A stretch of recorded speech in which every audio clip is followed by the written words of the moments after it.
Hey, Maggie. Hey, my Legion. How y'all doing today? Well, WWE screwed up SummerSlam. Their main, biggest match, they screwed it up. But let me first talk to you about the rest of the SummerSlam and give you a review on that. Well, they said it's a 4-hour event. It started at 7 o'clock, but the pre-show started at 6. And they didn't bother to have any pre-show matches before the pay-per-view started. So they at least have one or two or something. And someone said that they were going to put that in the main show, but I didn't see anything put on there. And they started off with the show, and it was cool. Jon Stewart. Well, this might have been what was supposed to be in the pre-show. Jon Stewart came out and did an introduction. Then he had Mick Foley come out because he was going to do an interview with Brock Lesnar. He had Mick Foley come out. Mick Foley said, I thought you were talking about the Rock, not Brock Lesnar, because he said there's lots of places he's been to, but he's never been to Suplex City. And that might have been what the pre-show thing might have been, but I mean, they could have put like a real pre-show match on, but that happened right at 7 o'clock when WrestleMania started, the whole thing, Jon Stewart thing, and then they had like the intro, and then they went right into the matches. And the first one was Randy Orton and Sheamus. It was okay. I mean, we've seen that match a few times, so I mean, it was nothing new, nothing extraordinary. Then they had a tag team match, the 4 tag teams, Los Dragons, Matadores, New Day, and Primetime Players. That actually wasn't too bad of a match, even though it seemed like the tag team thing's going downhill, and it looked like Big E was wearing a diaper. That was okay. Then they went to, I think it was Rusev and Lana. No, Rusev and Ziggler, and that ended in that was a bullshit ending to that match. I don't want to give a lot of spoilers away. That was a disappointing match. And then they had like the superhero match, which is pretty good. Stardust really deserves a lot of credit for really making it so strange and being such a strange. Doing such a strange version of Goldust, but he turned into something his own, Stardust. That match wasn't too bad. And then like they had like, I can't remember all the Wyatts and Roman Reigns and Dean Ambrose. That was okay. I might have missed. It's possible. None of these matches seemed that memorable. It wasn't a bad SummerSlam until they screwed up the main event, which was a shame.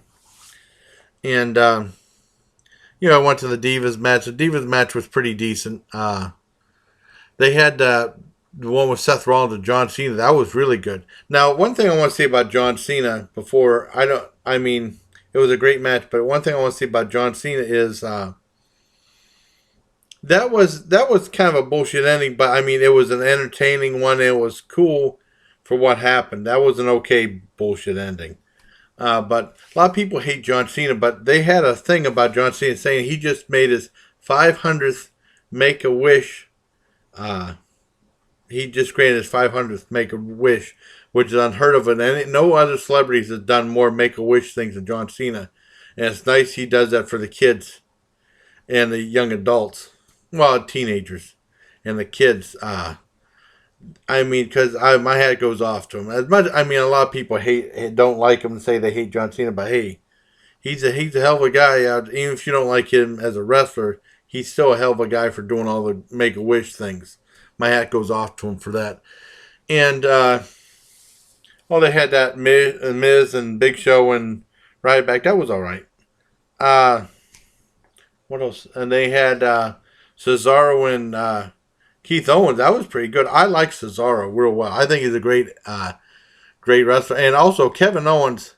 Kevin Owens has a lot to owe for John Cena for putting him over the way he did at that first match at I can't remember the pay-per-view, but was that WrestleMania? I can't remember.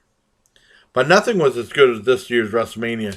And then it comes to SummerSlam, the big anticipated match, and it was awesome. And then they started doing some bullshit. Brock Lesnar put Undertaker in a hold, and then the timekeeper rang the bell, and the referee said, I didn't ring the bell. I only counted one. And they were saying he tapped.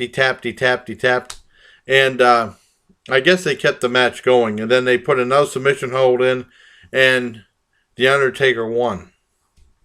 But they said the whole thing was bullshit, and then they showed an instant replay, and it looked like The Undertaker tapped. It was a complete screw up. Yeah, WWE ruined a great match. They'll probably have a rematch or something like that, because they end that match. That was complete bullshit, and then the whole pay per view ended 15 minutes early again. They could have put in another match, because there was other people laying in. They could just put in a throwaway match just to fill out the time card. They could have put another match in for the pre-show.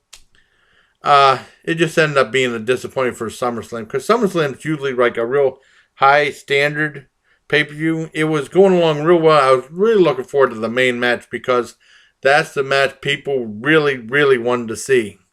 And then Paul Heyman got real pissed off and kept hitting the bell and no, no, no, no, no. And you're going to hear a lot about it on Raw.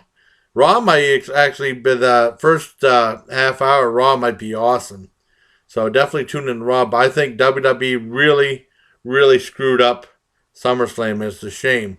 They screwed up the big match they pushed for. That's all that Battleground was for, is to set up the Undertaker and Brock Lesnar. They were setting it up all month or five weeks or whatever it was for this one, and the WWE completely screwed up that match.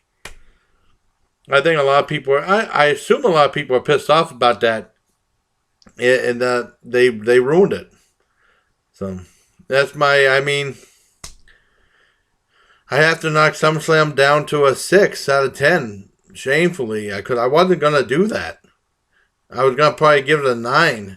But they screwed up that match so badly in like the last 5 minutes that they just ruined the whole thing. And that's what people really looking forward to see. They'll probably have another Undertaker-Lesnar match, but I don't know when. I hope they do, because they just had no clear resolution whatsoever. So they ruined their own pay-per-view. So, till next time, everybody, please. Take care of my Legion. Maggie was watching a little bit of it too.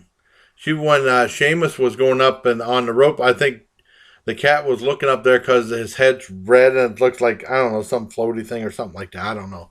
All right, take care, everybody.